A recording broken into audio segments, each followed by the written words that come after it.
우리가 아는 세례 요한의 첫 메시지는 회개하라 하는 것이었습니다. 이 세례 요한에게 찾아온 사람들은 자기들의 죄를 자복하고 요단강에서 그에게 세례를 받습니다.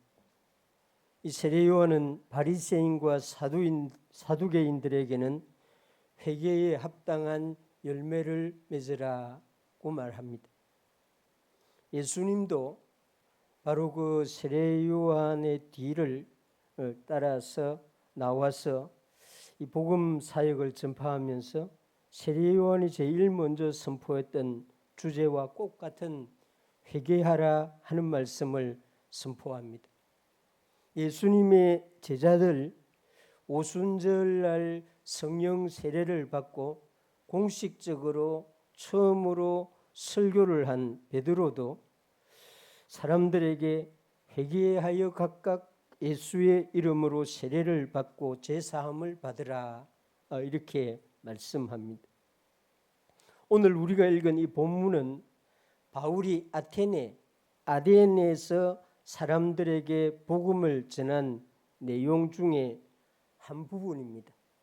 이 부분의 가장 핵심적인 내용이 회개하라고 하는 그런 말씀입니다.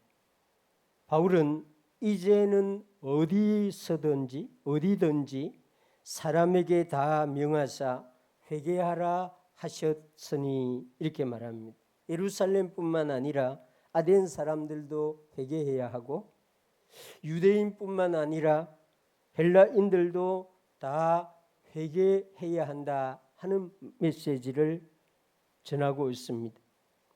우리는 이 시간에 이 바울이 아덴에서 설교한 내용 가운데에 이 마지막 부분을 함께 나누면서 주님이 우리에게 주시는 이 시간 주시는 은혜를 받기를 원합니다. 이 30절에서 이 31절 말씀을 제가 다시 읽어보겠습니다. 알지 못하던 시대에는 하나님이 간과하셨거니와 이제는 어디서든지 사람에게 다 명하사 회개하라 하셨으니 이는 정하신 사람으로 하여금 천하를 공의로 심판할 날을 작정하시고 이에 그를 죽은 자 가운데서 다시 살리신 것으로 모든 사람에게 믿을 만한 증거를 주셨음이라 하니라. 이 말씀은 이 문장이 이렇게 복잡한 구조로 되어 있습니다. 그러나 이 핵심은 회개해야 된다. 왜 회개해야 하는가 하는 것을 말하고 있는 그런 것입니다. 알지 못하던 시대에는 하나님이 간과하셨다. 하나님이 참아주셨다. 하나님이 인내해 주셨다. 이런 말입니다. 그리스도를 보내시기 전에는 하나님이 죄에 대해서 참아주고 인내해 주었다. 모르는 척 해주셨다는 말이 아닙니다. 알면서도 하나님이 참아주셨다. 그런 말입니다. 그러면서 이제는 어디서든지 예루살렘이든지 아덴이든지 어느 장소에서든지 사람에게 다 명하사 회개하라 하셨다. 이렇게 말씀합니다. 그 이유는 정하신 사람으로 하여금 천하를 공의로 심판할 날을 작정하시고 이에 그를 죽은 자 가운데서 다시 살리신 것으로 모든 사람에게 믿을 만한 증거를 주셨다고 말합니다.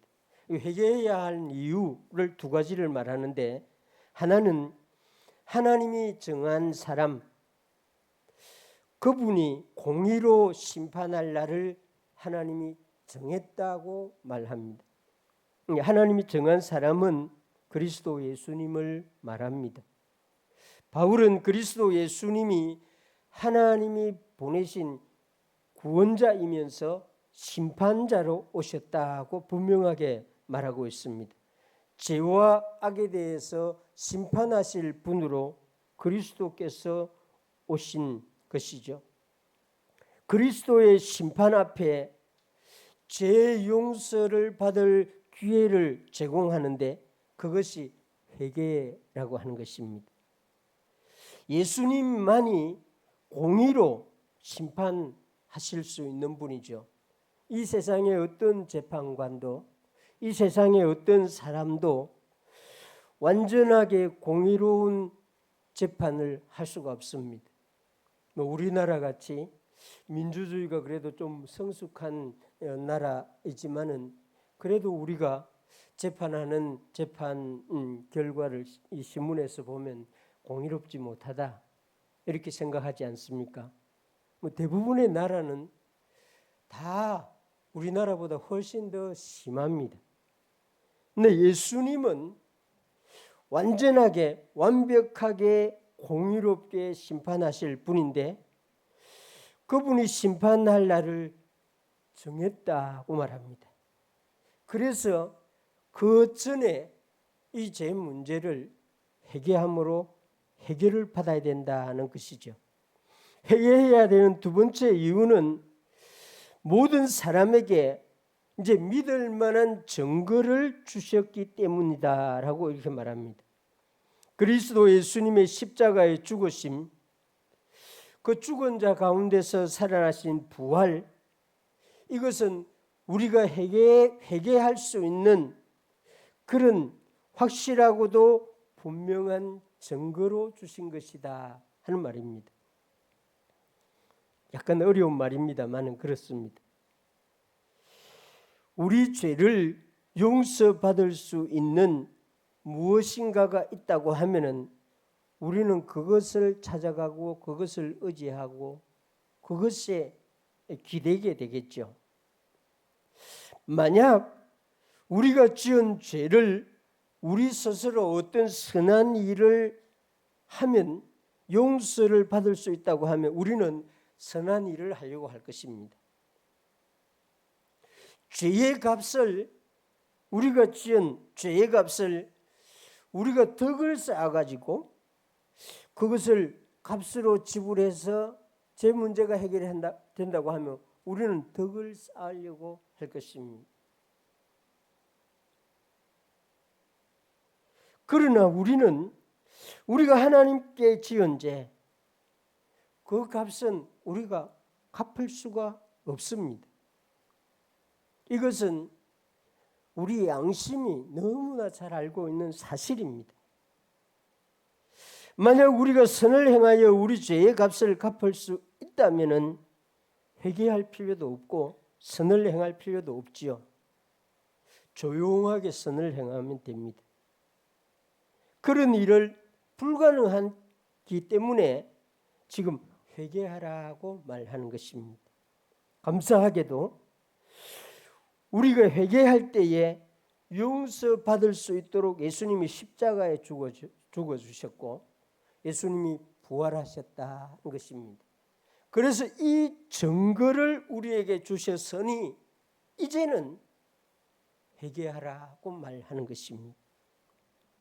구약시대에 구약 성경에 보면 이스라엘 백성들이 자기 백성들이 제사를 드리면서도 사실 불안했습니다. 이 소의 피가 이 양의 피가 과연 내 죄 문제를 해결해 줄 수 있을까 하는 확신이 없었습니다. 그렇지 않겠습니까? 우리가 선을 행하면서도 내가 하나님 앞에 지은 죄를 내 선행으로 갚을 수 있을까? 내 양심이 확신을 못 가지죠. 그래서 하나님이 이 확실한 증거로 그리스도의 십자가와 부활을 주셨다는 것입니다. 우리 대신 십자가에서 죽으시고 우리에게 새 생명을 주시기 위해서 부활하신 예수님, 그 증거를 믿을 만한 증거를 주셨으니 이제 회개하라, 그런 말입니다. 그래서 우리는 하나님 앞에 회개할 수 있는 이 분명하고도 확실한 두 가지를 가지고 있고 바울은 이것을 우리에게 알려주고 있습니다. 공의로우신 분이 심판할 날을 정하고 있기 때문에 그 전에 이 심판을 받는 이 죄인이라고 확정되는 그 길에 서지 않도록 회개하라. 또 회개하면은 분명하게 용서받을 수 있다는 십자가와 부활을 증거로 주셨으니 회개하라. 그렇게 말하는 것입니다. 그래서 우리는 확실한 증거를 가지고 확정을 가지고 회개할 수 있는 그런 은혜를 받고 있는 것입니다. 이 성경을 보면은 이 회개는 도덕적으로 우리가 윤리적으로 도덕적으로 이 하나님 앞에서 결단하는 것이다 하는 사실을 알려주고 있습니다. 이 요한 1서 1장 8절에서 10절을 보면은 이 회개가 이런 것이다 하는 것을 이렇게 설명합니다. 이 만일 우리가 죄가 없다고 말하면 스스로 속이고 또 진리가 우리 속에 있지 아니할 것이요. 만일 우리가 죄를 자백하면 그는 미쁘시고 의로우사 우리 죄를 사하시며 우리를 모든 불의에서 깨끗하게 하실 것이요. 만일 우리가 범죄하지 아니하였다 하면 하나님을 거짓말하는 이로 만드는 것이니 또한 그의 말씀이 우리 속에 있지 아니하니라. 만일 우리가 마음으로 우리 의지로 나는 죄가 있습니다. 이런 결단을 하면은 우리 양심을 속이는 것이 되지 아니하고 하나님으로부터 깨끗함을 받게 된다는 것입니다. 그런데 만일 우리 의지로 우리 양심으로 나는 죄가 없습니다. 이렇게 생각한다고 하면 우리는 하나님을 거짓말하는 분으로 만드는 또 심각한 죄를 짓게 된다. 이런 말씀입니다. 모든 사람은 양심을 갖고 있죠. 우리 시대에는 이 양심을 말하는 분들이 거의 없습니다. 도덕 윤리 교육 자체가 제대로 되지 아니하는 시대이기 때문에.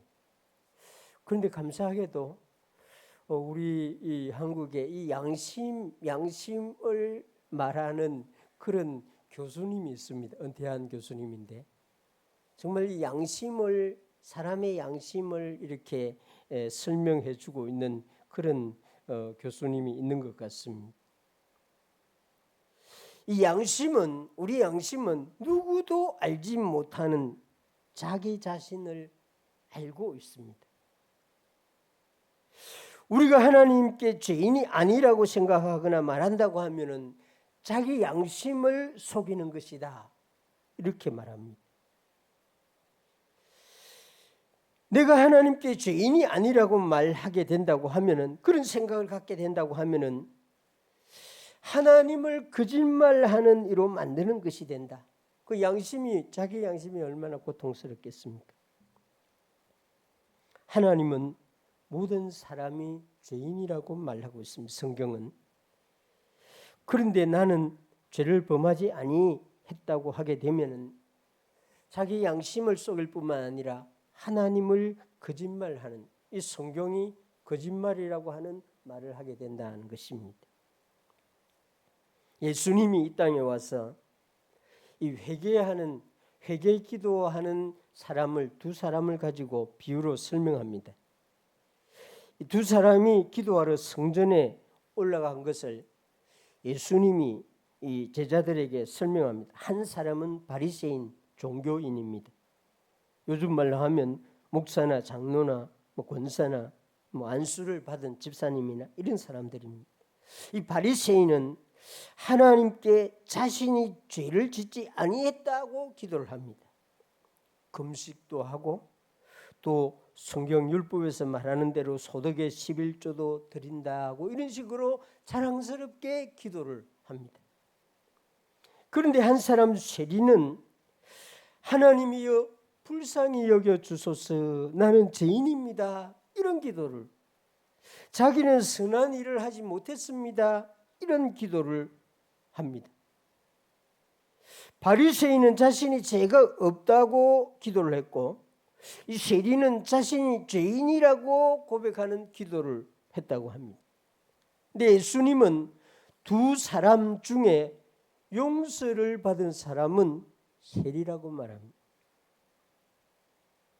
예수님의 말은 바리새인은 하나님을 속인 사람이고 세리는 정직하게 하나님 앞에 전에는 지금까지는 하나님 앞에 죄를 짓고 있었지만은 이제 하나님 앞에 정직한 모습으로 선 사람이다.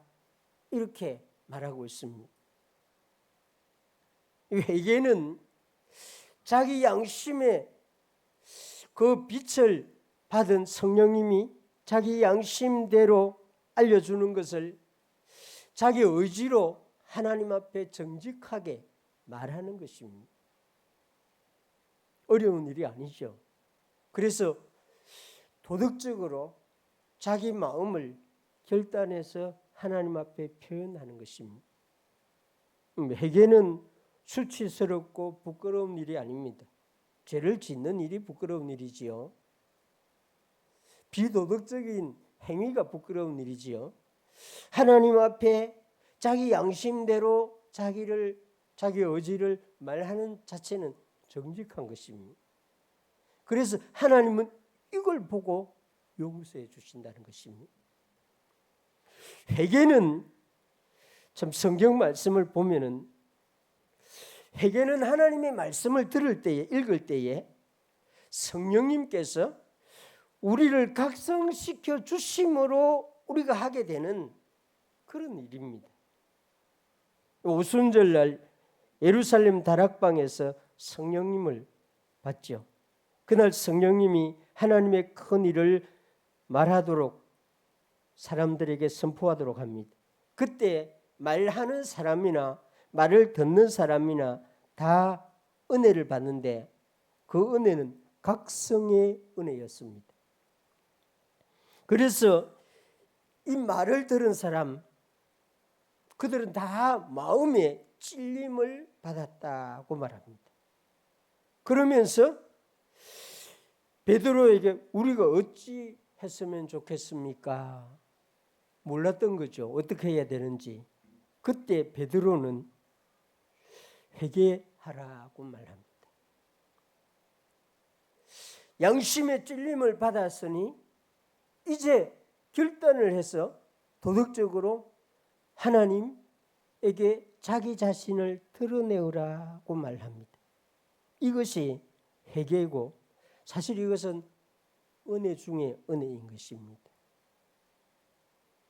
이 성경에서 가장 아름답고 선하고 빛나는 은혜가 각성받고 회개하는 은혜입니다. 아무나 할 수 있는 게 아닙니다. 말씀을 듣고도 오히려 그 마음의 찔림을 받고도 더욱더 마음이 악해지는 경우를 성경이 여러 곳에서 말해줍니다. 사도행전 7장 54절 57절의 말씀을 보면 이런 말이 나옵니다. 그들이 이 말을 듣고 스데반이 긴 설교를 했습니다. 스데반이 설교한 그 말을 듣고 마음에 찔렸다 이런 말합니다. 그런데 그를 향하여 이를 갈거늘 스데반을 향해서 이를 갈았다는 것입니다. 그들이 큰 소리를 지르며 귀를 막고 일제히 그에게 달려들어 성 밖으로 내치고 돌로 칠세. 이상한 일이죠. 베드로가 하나님의 말씀을 선포할 때 마음의 찔림을 받아서 어찌했으면 좋겠습니까? 이렇게 해서 회개를 했습니다. 3,000명이.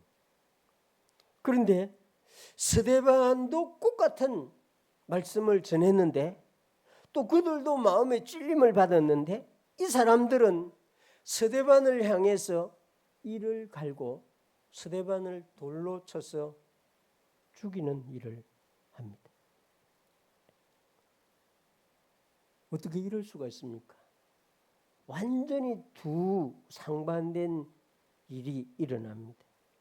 구약 성경에 보면 정말 놀라운 이야기들이 많이 나오는데 이 레위기에 하나님께서 이 신비하고 놀라운 말씀들을 합니다. 하나님은 이스라엘 백성들에게 이런 말을 합니다. 레위기 26장 18절에 만일 너희가 그렇게까지 되어도 내게 청종하지 아니하면 너희의 죄로 말미암아 내가 너희를 7배나 더 징벌하리라. 무슨 말이죠? 또 레위기 26장 23절 24절에 또 이렇게 말합니다. 그런 일을 당하여도, 그런 일은 하나님의 징계를 당하여도 그런 말입니다. 너희가 내게로 돌아오지 아니하고 내게 대항할진대 나도 너희에게 대항하여 너희 죄로 말미암아 7배로 더 치리라. 하나님의 백성이 싸우는 모습입니다.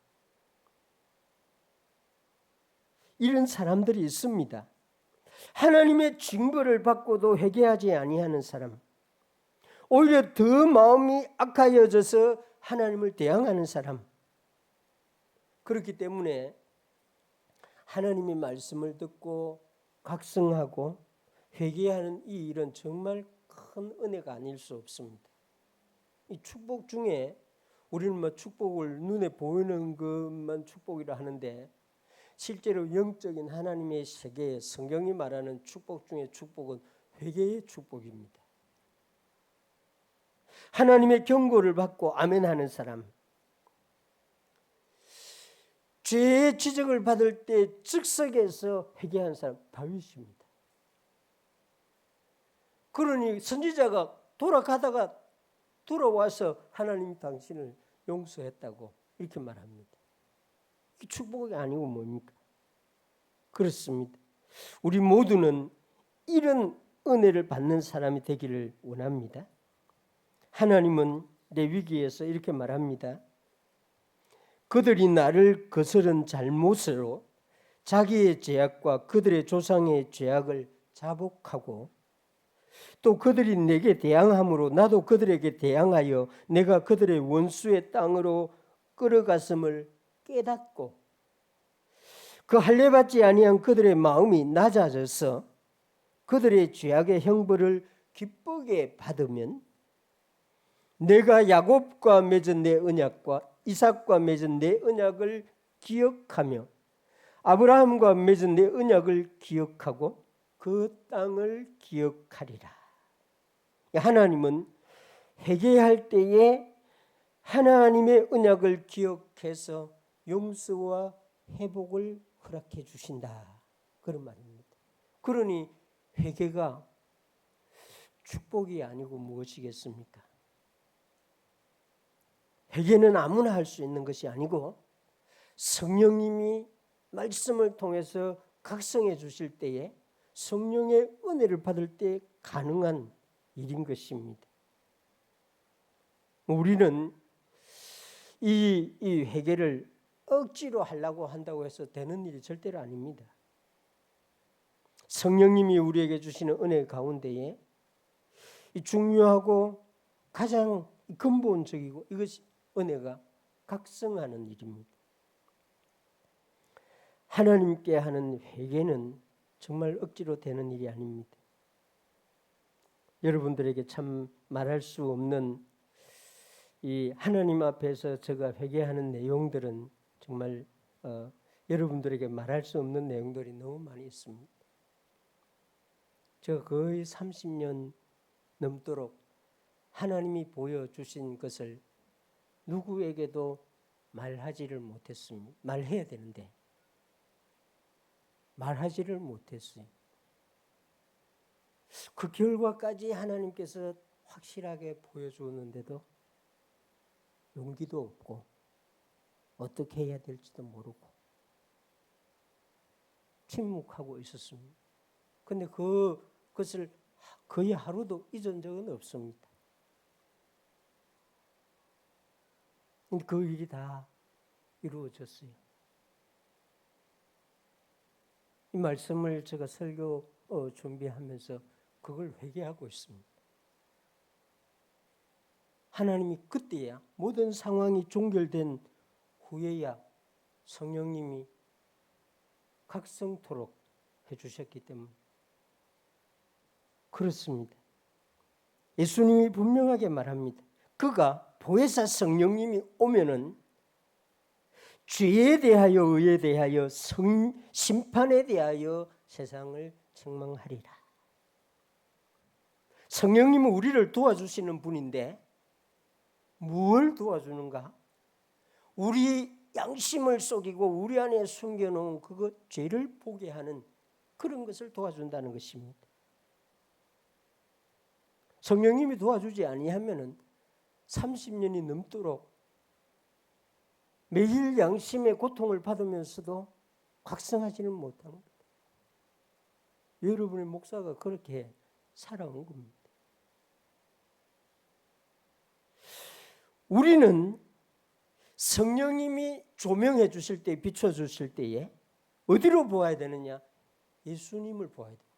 예수님의 십자가를 바라봐야 돼요. 나의 죄를 지고 가는 예수 그리스도를 바라보게 되면은 믿음으로 주님께 회개하게 되는 것입니다. 나의 무거운 짐, 죄의 짐을 예수님 앞에 내려놓는 그것이 회개인 것입니다. 그리스도 예수님을 의지하는 것, 이것이 곧 회개입니다. 사실 우리가 잘 될 때, 평안할 때, 하나님 물질적인 복을 주실 때, 건강할 때에 예수님을 잘 의지 못합니다. 우리가 무거운 짐을 가지고 그 내 안에 있는 무거운 고통을 가지고 그걸 알게 될 때에 예수님을 의지하게 되는데 그게 회개입니다. 여러분들은 나는 회개를 안 한다고 생각할 분이 있어도 실제로 여러분들은 그런 방식으로 예수님을 의지하고 회개하고 주님의 은혜를 받는 것입니다. 나로 말미암지 않고는 아버지께로 올 자가 없다. 예수 그리스도 앞에 서게 되고 예수 그리스도의 이름을 의지하게 되고 주님만이 나의 구원자입니다. 이것이 회개인 것입니다. 성령님으로 거듭나는 일은 사실 우리가 분명하게 알 수 있는 경우도 있고 또 자신이 거듭났는데도 잘 알지 못할 수도 있습니다. 물어보면 나는 거듭났는지 거듭나지 않는지 잘 모르겠습니다. 대답하는 우리 학생들, 청년들 많이 있습니다. 그렇습니다. 이거는 신비한 일입니다. 그러나 회개는 그렇지 않습니다. 신앙의 체험입니다. 성령님이 주시는 각성의 은혜로 예수 그리스도 앞으로 자기가 가고 있다는 것을 자기가 압니다. 예수님을 영접함으로 자기 안에 있는 그 더러운 것들을 내어놓는 것을 자기 자신이 아는 것입니다. 그래서 이 회개야말로 은혜고 이 세례 요한이나 예수님이나 베드로나 이 은혜의 복음을 제일 먼저 선포했던 것입니다. 저와 여러분들은 이 회개를 부끄러운 일, 민망한 일, 이런 부정적인 일로 생각하면 절대로 안 됩니다. 이거야말로 예수님이 제일 먼저 선포한 복음 중에 복음입니다. 이것을 체험하는 사람이 신앙생활을 제대로 할 수 있는 사람입니다. 그리스도인에 대해서, 예수 믿는 사람에 대해서 잘 알지 못하는 사람, 전에 제가 이렇게 섬겼던 교회에 예배 때마다 또 새벽기도 때마다 통곡을 하는 그런 집사님이 있었습니다. 그 교회에 처음 온 분이 그 집사님 기도를 들으면서 저분은 보면 예수 잘 믿는 것 같은데 정말 우리 교회에서 모범적인 신앙생활을 하는 것 같은데 왜 저래 기도할 때마다 회개 기도를 하는지 모르겠다고 이렇게 저에게 말을 하는 거예요. 그분은 회개가 뭔지 모르는 거죠. 회개 기도가 축복을 받는 것인지 회개 기도가 하나님을 만나는 시간인지 이걸 잘 모르고 저에게 저분은 우리 교회에서 제일 모범적인 분인데 왜 저렇게 죄를 얼마나 많이 지었길래 앉으면 저렇게 회개 기도를 하시냐고 이런 질문을 하는 거예요. 빛이 우리 조명 공사를 했잖아요. 이번에 이제 성가대도 밝게 보이지요. 딱 비추니까 빛이 밝으면 얼굴을 자세하게 보입니다. 성령님이 말씀을 통해서 우리 양심을 비추면 우리 안에 있는 먼지와 같은 죄도 우리 양심이 다 보도록 되고 그것까지 우리가 내어놓도록 되는 것입니다. 그래서 이 회개야말로 그리스도인이 받는 영적인 축복이라고 할 수 있습니다. 거울을 날마다 보는 사람의 머리카락이나 얼굴이나 더 예쁘게 꾸미는 거죠. 거울을 보지 않는 사람들은 그 모양이 제대로 사람들에게 아름다움을 나타낼 수가 없는 것입니다. 성령님은 말씀이라고 하는 영적 거울을 통해서 우리를 비추어 주시는 분인데 그것을 통해서 우리는 하나님 앞에 회개할 수 있게 되는 것입니다. 이 바울이 아덴의 설교를 마무리합니다. 이 17장 오늘 우리가 읽은 이 본문 32절에서 34절에 보면은 이 바울이 설교를 마무리했을 때 어떤 일이 나타났는가 하는 것을 알려주는데 그들이 이 아덴 사람들, 아테네 사람들 죽은 자의 부활을 듣고 바울의 설교죠. 그 증거를 듣고 어떤 사람은 조롱하고 어떤 사람은 이 일에 대하여 내 말을 다시 듣겠다 하니 이에 바울이 그들 가운데서 떠나매 몇 사람이 그를 가까이 하니 믿으니 그 중에 아레오바고 관리 디오누스와 다마라라 하는 여자와 또 다른 사람도 있었더라. 이 회개하라는 말을 들은 사람 중에는 조롱하는 사람도 있고 어떤 사람은 좀 더 들어보겠다 하는 사람도 있고 또 이름까지 거명된 사람과 다른 사람들은 그 말을 받아들이고 회개하고 예수님을 영접했더라 이렇게 말합니다. 예수 그리스도를 믿는 일은 정말 많습니다. 방법도 많고 그 일의 가지수도 많고 그렇습니다. 근데 예수님을 믿는 사람들의 일 중에 우리가 해야 하는 일 중에 정말 중요한 것이 회개하는 일입니다. 회개함으로 하나님과 관계가 회복되는 것입니다. 그렇죠. 자녀가 이거 공부를 안 하고 점수를 엉터리로 받았는데 그 성적표를 들고 와서 어머니에게 어머니 이번에 공부를 좀 잘못했습니다. 게을렀습니다. 이러면서 성적표를 내주면은 엄마가 해초를 들겠어요? 그러면 다음에 잘하면 되지. 위로해 주겠죠. 그렇습니다. 그렇지 아니할 경우에는 반대의 현상이 나타나는 것입니다. 우리가 하나님과 가장 관계가 좋아지는 시간, 하나님이 가장 우리를 위로해 주는 시간, 하나님이 가장 우리를 강하게 품어주는 시간은 회개하는 시간입니다. 아직 이 회개를 잘 모르고 체험하지 못한 분이 있다면 오늘 이 아덴 설교를 들은 사람 중에 다음에 다시 들어보겠습니다. 이 성경에 다시 회개하는 말씀을 읽어보겠습니다. 이렇게 할 수 있는 분이 되길 바랍니다. 이미 그리스도 예수님의 십자가로 성령의 각성으로 은혜를 받고 하나님 앞에 앉을 때마다 회개하시는 여러분들은 매일매일 복을 받고 있는 사람들입니다. 다른 걸 말하지 않아도 하나님 다 압니다. 하나님 잘못했습니다 하는 그 순간에 하나님은 그 뒤에 말들은 하나님이 다 알고 있다 그럽니다. 내가 주려고 준비하고 있다고 말합니다. 하나님 나라를 구하는 것은 하나님과의 관계를 회복하는 것입니다. 이게 안 되고는 하나님 나라를 구할 수가 없는 거죠. 얻을 수 없는 거죠. 그렇습니다. 그래서 세례요한이나 예수님이나 예수님의 제자들이나 가장 먼저 선포한 복음이 회개하라.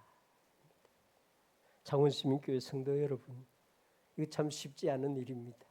그러나 하나님이 은혜 주실 때에 성령님이 우리를 보게 해주실 때에 그때에 바로 다음에 하겠습니다 하지 말고 바로 그 자리에서 주님, 내가 이것을 잘못했네요. 다윗처럼 하는 여러분 되시길 바랍니다. 그래서 하나님과 좋은 관계를 유지하고 하나님이 주시는 은혜와 축복을 누리면서 살아가는 하나님의 사람들 되기를 주님의 이름으로 축원합니다.